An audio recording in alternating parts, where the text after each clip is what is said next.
आपके साथ अनु और आप देख रहे हैं जी टीवी न्यूज चैनल। आइए नजर डालते हैं आज की कुछ महत्वपूर्ण खबरों की ओर।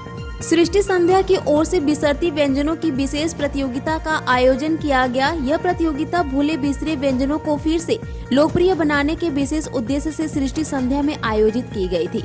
आमतौर पर हम अपने दैनिक जीवन में गेहूं, चावल और मक्का के अलावा कोई अनाज नहीं खाते। इस प्रतियोगिता में 59 महिलाओं ने अनूठे खाद्य फार्मूलेशन पेश करके एक नई दिशा की शुरुआत की। सृष्टि परिसर में आयोजित इस प्रतियोगिता में 59 बहनों ने अप्रचलित अनाज और अप्रचलित जड़ी बूटियों से पारंपरिक व्यंजन तैयार किए। इस प्रतियोगिता में दिव्या ठक्कर, जिज्ञासा मोदी, आरती ठक्कर ने निर्णायक की भूमिका निभाई। प्रतियोगिता में 3 प्रतिभागियों को मुख्य विजेता तथा 2 प्रतिभागियों को सांत्वना पुरस्कार के लिए चुना गया। 7वीं विसरती व्यंजनों का 22वां महोत्सव 28 से 21 दिसंबर 2024 के दौरान 16 भागवत विद्यापीठ में आयोजन किया गया है। पेश अहमदाबाद से नीता लिम्बाचिया की खास रिपोर्ट। नमस्कार, मैं हूं अनिल गुप्ता और मेरे साथ हैं रमेश पटेल और चेतन पटेल।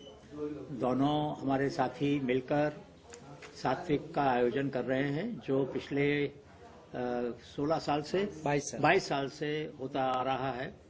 22 साल से हमने आईएम में शुरू किया था, पुराने कैंपस में, फिर नए कैंपस में, फिर इसको एएस ग्राउंड में ले गए और अब 16 भागवत विद्यापीठ में 28 से 31 दिसंबर 28 दिसंबर से शुरू होगा 11:30 बजे और 31 दिसंबर रात तक 400 से ज़्यादा इसमें वानगियाँ हैं, स्टॉल है। किसान आएंगे जो जैविक खेती करते हैं, ऑर्गेनिक खेती करते हैं, वो अपना सामान लाएंगे, बेचेंगे। मूल्य वृद्धि वाला सामान आएगा देश के अलग अलग हिस्सों से भी, कि हमारे कश्मीर से, सिक्किम से, नागालैंड से, हिमाचल से लोग आ रहे हैं आपके साथ अपना ज्ञान, अपना अनुभव, अपनी वानगियाँ बांटने के लिए। और हमारा उद्देश्य खाली खाना खिलाना नहीं है, हमारा उद्देश्य है कि जो समाज है उसमें सात्विकता बढ़े। जैसा अन्न वैसा मन। सात्विक खाना खाएंगे तो सात्विक सोचेंगे। हमारे पारंपरिक खाने में अक्सर काफ़ी धैर्य की आवश्यकता होती है और इस वजह से धीरे धीरे खाना बनाया जाता है ताकि उसकी पौष्टिकता बनी रहे। उस धैर्य। रमेश पटेल, सृष्टि इनोवेशन। रमेश भाई, आज जे આપણે અહીંયા કોમ્પિટિશન થઈ અને મૂળ હા, એની વાત કરું।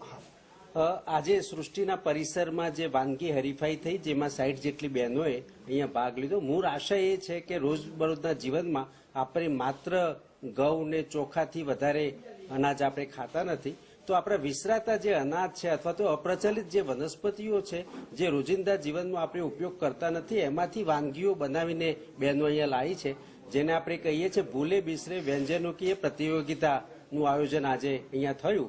60 બહેનોએ ભાગ લીધો છે।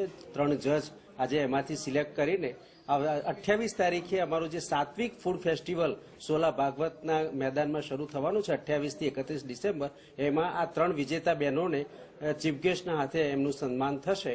મૂળ આશય તો એ છે કે સમાજમાં જે કંઈ અનાજ લુપ્ત થઈ રહ્યા છે એને આપણા રોજિંદા જીવનમાં કેવી રીતે આવે, ફૂડ ફોર્મ્યુલેશનમાં જે ઇનોવેશન બહેનો કરે છે એને પ્રમોટ કરવાનો આ એક અવસર છે। આપણી જે દેશી જાતો અલગ અલગ જે લુપ્ત થઈ રહી છે એનું એક પ્રદર્શન સાત્વિકના મહોત્સવમાં પણ અમે યોજવાના છે। આ વખતે